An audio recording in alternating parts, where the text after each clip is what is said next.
We turn to Mona. Thank you very much, Mona. She used to be a Labour councillor for Westminster and Chelsea. She's changed hue to Green Party now. She's a Green Party councillor in the Chelsea and Westminster. Hi, ladies and gentlemen. Really, thank you for the opportunity, and thank you for Dr. Manzoor, because really I enjoy his presentations and he highlights so many important things. Yeah, I'm Mona Adam. I used to be a Labour councillor and a Labour member for 12 years. But for current situation, just my interest and my values with the Labour not working anymore. So I've taken a decision to defect it to Green Party. I'm a councillor of Kensington and Chelsea, and also elected parliamentary candidate for Green Party for Kensington and Bayswater. What interests me about this conference really is the role of diaspora.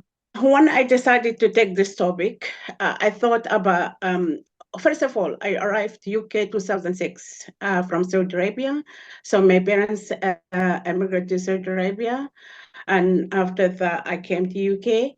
And so Sudan as my country of born, but my living actually different countries. And so that means I'm a diaspora in Saudi Arabia, in Gulf region, and then to UK.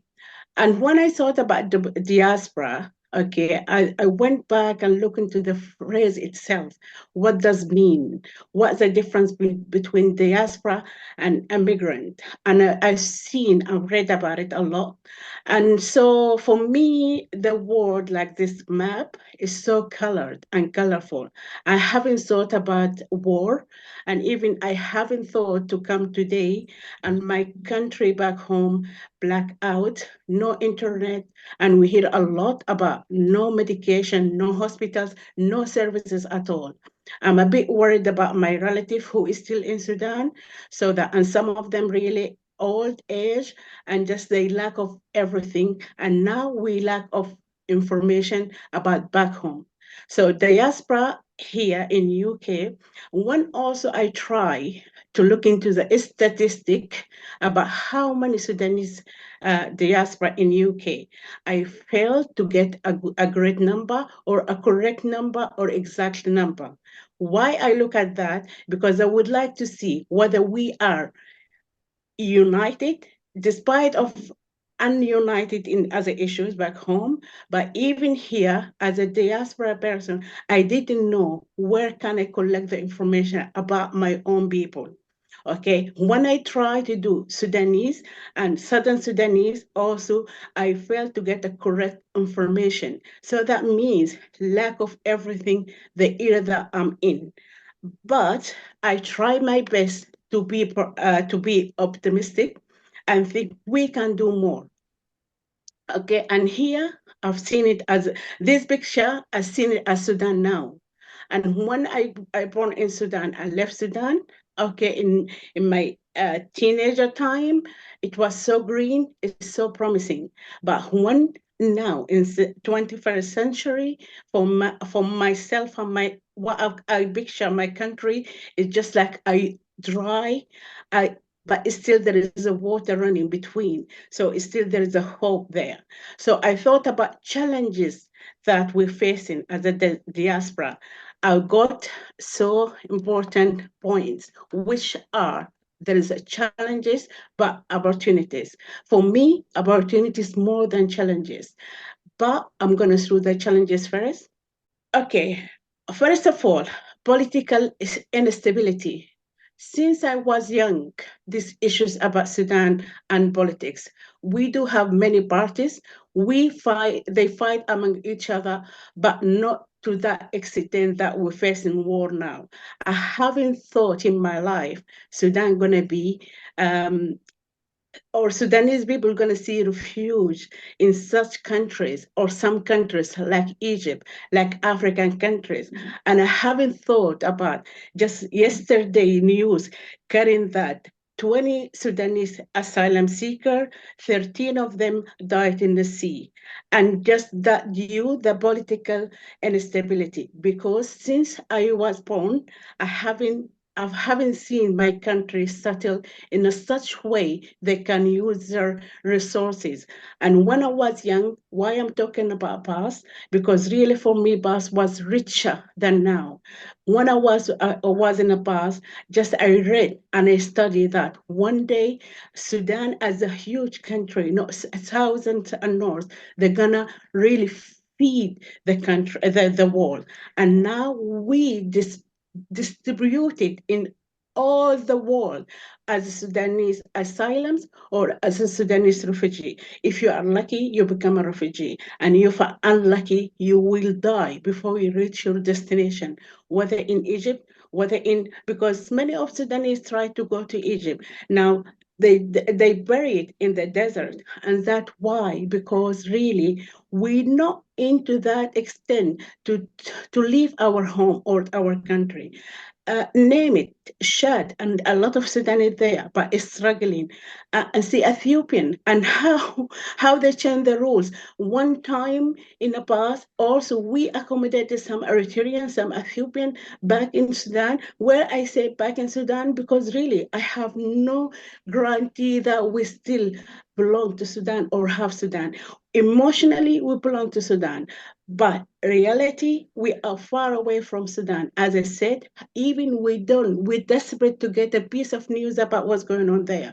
What happened to my brother? What happened to my aunties? What happened to my neighbors back in Sudan? No, and just we get it like it's a normal, and all that due to political instability. How many groups, how many movement, how many rebels back home, and all that try to control or to manage the power, but nothing happened because we lost it. They lost, and we lost, and we lost the land, and other things, resources. Many of the diaspora may face financial problems or limitation and ability, because some countries like European countries, it doesn't matter how much you work and how hard you work and how skilled you are, still there is a limitation for your money resources or financial resources, because what we have here, we have a life. I have to live, I have to pay my bills, I have to pay my rent, I have to survive me and my family. And so other things that we have in it, and challenges to us sending money back home. Because if there is no stability in Sudan, that we can see there is our currency always melt among other currencies, so that where we struggle, where even back home and outside home, we struggling financially, and we cannot do anything, whether for ourselves or for our family back home. And other challenges I've noticed it.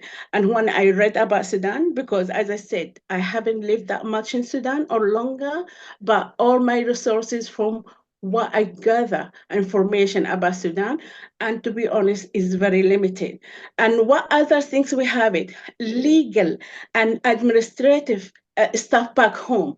Because if I would like to use my bank, a national Sudanese bank, to transfer my money, so because that can create stability to the economy inside the Sudan, and also if I would like to challenge these sources of people selling my currency in open market or black market, and I cannot, because we don't have stability, and we don't have a real government governing Sudan. And recently, the merge between Damasari or Rapid Forces and our government representatives in the Jaish or the army or in force, and that where all the mess happened. And us as diaspora, from outside, we try to change inside, and where we fail. Why we fail? Because we, as myself, I'm not quite sure what all these people calling for changes from outside, really they manage or they study what is going on, and whether people inside Sudan really ready for these changes, or they have ability and skills, because change It's not about killing people. It's not about arresting people. Change is about how to implement new structures and new vision for the country, such like a Sudan. And so all you can see that change is not that money. But when I look into opportunities, even us as a diaspora, and I heard Dr. Shai Ahmed saying so many things about it, about we highly skilled, even here in UK, just to give example, people in UK and America, most of us are really highly skilled, but do you use our skill? Do we think about Sudan, how to improve the services over there? We couldn't. Why? I think one of the reasons, because we're not engaging in a proper way. And I'm going to give you an example. Like myself now, I came 2006. Okay, I went through a regular or stability stages until I get to where I am now. I came as an asylum seeker, then a refugee. I worked myself. I improved my skills. I engaged in the politics, and now even I stood where I can choose whether this party is suitable for me, whether it's gonna work for my interest, whether he deliver what I believe in. And when I've seen no, I have ability to change because there is a system, a political system, social system, even the work or the ability to find your way. That what I think what we're missing in Sudan, but it's still, I think there is so many opportunities we can do. When this work happened, I've noticed something. I discussed it with my sister. What we lost, and when we look back home, we don't have a proper in structure in Sudan. We don't have factories. We have oil, but up to now, we dealt with our oil like selling it to who can pay, and the government can invest the return from that selling the oil by giving the living day to day to their people. And so we don't have any proper structure in the country. And I ask myself, do we have a proper country? Do we have a proper government? Do we have a proper community or society back home? Even back here, I've noted that cultural and languages barrier that what we're facing as a diaspora in UK or in other countries, because I can see Dr. Mansour talk about Norway, and also from my study, I've seen that many people in America, many Sudanese diaspora in Australia, and all these countries, the main language is English. I'm not quite sure we up to that standard as a diaspora communities in these countries, because when I came from Saudi Arabia, I didn't speak English that time, because when I was in Saudi Arabia that time, English is forbidden, not allowed for us to study English. But when I came to UK, what I found resources so I can improve, I can empower, I can skill myself to adapt and engage and interaction with the country that I'm in. So cultural barrier and language barrier, these other challenges I think we're facing, and limited connective. Why? Because as a diaspora community, we liaison with each other. And so we left the huge country behind us. And again, we have different groups. We have Jaliat in different cities, but do we unite it? Do we know what's going on? Do we have any ideas about our asylum seekers? Do we have any ideas how many in UK, like for example? Do we have how many in each city? And so if we have a collective diaspora community, I think we can be powerful in here and powerful back home. That what I believe in, but maybe some people gonna challenge me about it. And now opportunities for us as a diaspora. Okay, I can see it. If you see from my image here, I'm sorry if not clear enough, but that's how I feel in UK, and how I feel about back home. So many opportunities in UK, and you can see the bath is so light and bright and white. But can I transfer what I have here back home? Do I have ability to do that? Do we, again, are we united to work collectively and we transfer what we can back home? I'm not quite sure. What, like a family? We're talking about family support. Yeah, I send money to my brother. I send it monthly. But what for? Just for food and pay his bills. Do we have, as a diaspora community, do we have any sort of investment back home? Have we thought to implement any sort of a proper investment to help the country? Because if we help the country, we can help the individuals. But what we're doing now, we're helping individuals. And so when war comes, there is nothing there for us, and there is nothing there for our people there. And when I mentioned here economic stability factors, schools, hospitals, hospice, nursing home, even do we have any sort of power to transfer all this? I give an example. A friend of mine, he's a doctor in Switzerland, okay? And that time he managed to get a hell of equipment for hospitals. And when he tried to transfer all that to Sudan, being banned by the Sudanese government. So yeah, we are many of us are over the seas. We are many of us, maybe 4 millions, but we don't have power back home. Why we don't have power? First of all, because we non-united, we divided in different direction. We have Kahata, we have Hezbollah, we have Marokania, just name it.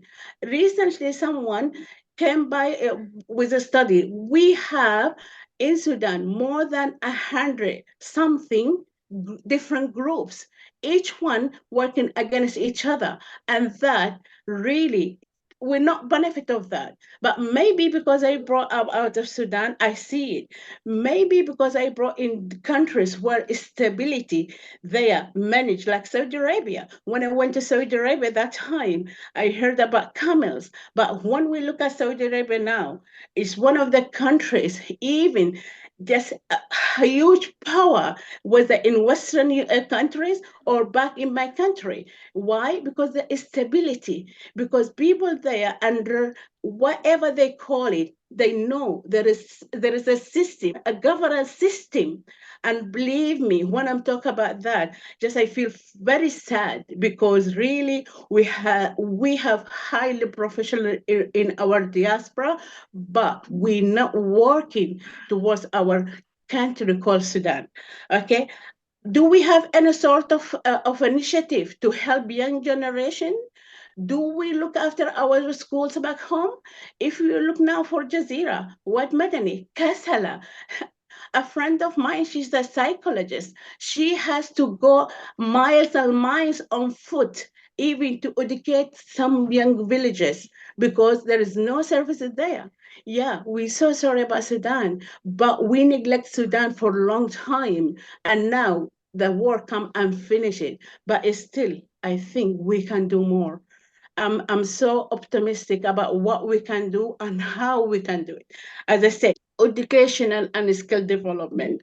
Do we have centers? Do we have our people or young people up to the technology? Do we have any powerful or any voice against the government there? Because we can financially be the power. Because now, look into the Western countries, power and politics, power, money, and politics, the rule in the country. Look at, I give an example, conservative, the donors, who they really lift up the party, but we have other parties that compete and they stop what is going wrong towards people and towards the country. But in Sudan, we have multi of army movements, and all of them, they want to divide it, and there is nothing to divide. us as a diaspora, what I can see, we need to have a body. We need to do something. We have to do it because it's the time. Because we sponsor in Sudan. We helping the government in Sudan. We helping our families back home.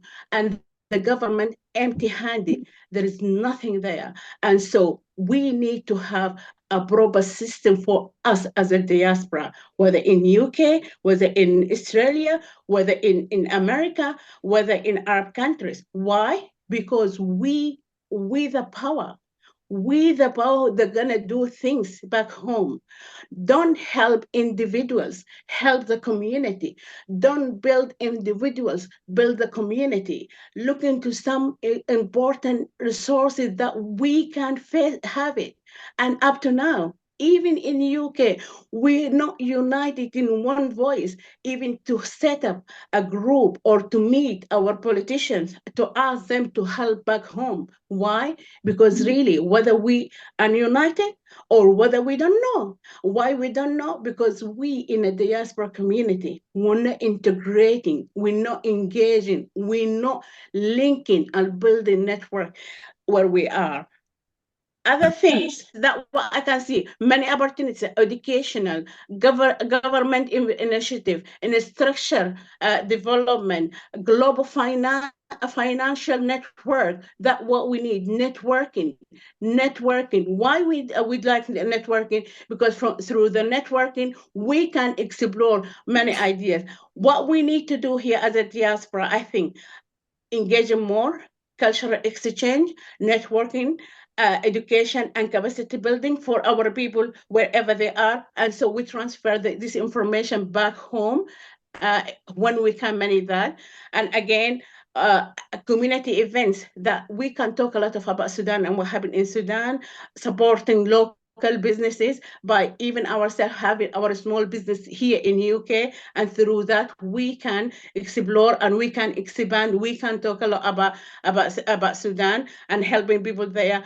Art and culture, explore our art. It's not about singing, it's about art, about our artists back home and what we have them here in diaspora, and watching our neighborhood. When I'm talking about neighborhood from other communities, because through other communities we can expand, we can open up, we can transfer what happened in Sudan, we can call for help in Sudan, and also health and awareness for our people here in the diaspora. When I talk about health and wellness, I'm talking about engaging, and networking. And this all initiative I call for, and I think from our opportunities here and the way we think how to implement it back home, we can help and we can have a very loud voice and positive voice. And thank you. Thank you very much for this detail and passionate appeal for the diaspora to get together and to form. I think it was highlighted by Manzoor. Thank you, Mona, and wish you all the best for your campaign for the parliamentary seat. Thank you. I think what you just few things. I remember I have a discussion with the foreign minister of South Sudan some years back, and I said, look, you have so many talented people outside who speak different languages. Yeah. The Ministry of Foreign Affairs of South Sudan would be a model to Africa and to the Arab world. He turned to me and said, Ahmed, if they are SPLA, yes. If they are not, out. Yeah. You could see that is the problem. Yes. Similar with al-Bashir. If you are not part of the Bashir party, you are out. Whatever your skills or your qualification may be. And that's the problem. The politics is a stumbling block into really taking these two countries because of this commitment, very narrow commitment to politics. Well, I'm sure some of our colleagues here will have some question for you later. Okay. We got half an hour later. Now I will ask for the third speaker. Thank you, Mona. So you'll be with us. Yes, thanks.